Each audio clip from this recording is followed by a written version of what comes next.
So what I have here today is a timer interrupt driven 50 Hz signal, and the LED is blinking at a rate of 50 Hz.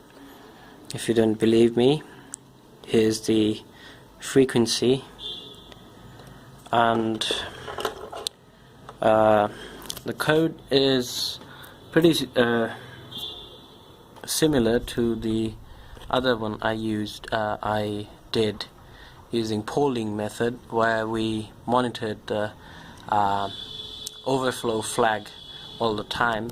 This time you'll notice that there's nothing in the while loop, because we don't need to monitor anything that is monitored by the hardware, thus the name interrupt. And what we did here was these three lines are similar to the previous one.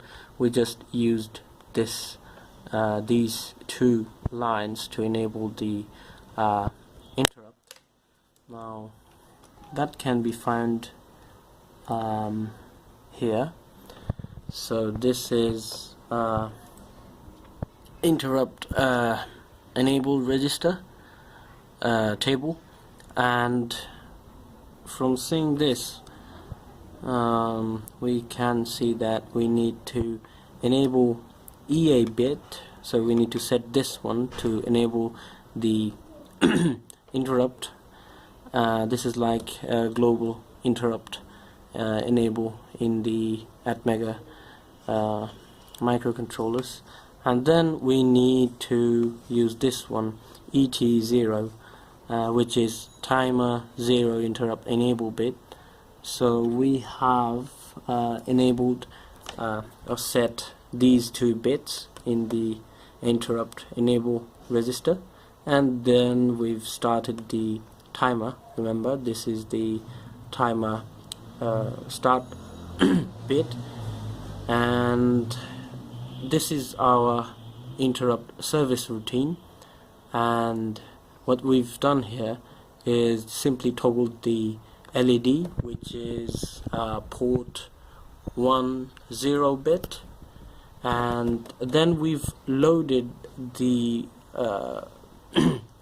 values from where to count from where to start the count. We need to do this every time the timer overflows, because when the timer overflows it goes back to 0000 hex. So we need to tell the microcontroller to load these values every time it overflows, because if we don't do that, it will go back to 0000 hex, and counting from there it will count to 65536. So we won't get the timing required. So we need these two lines to just put the values back in, so the timer can count from this value up to the rollover point.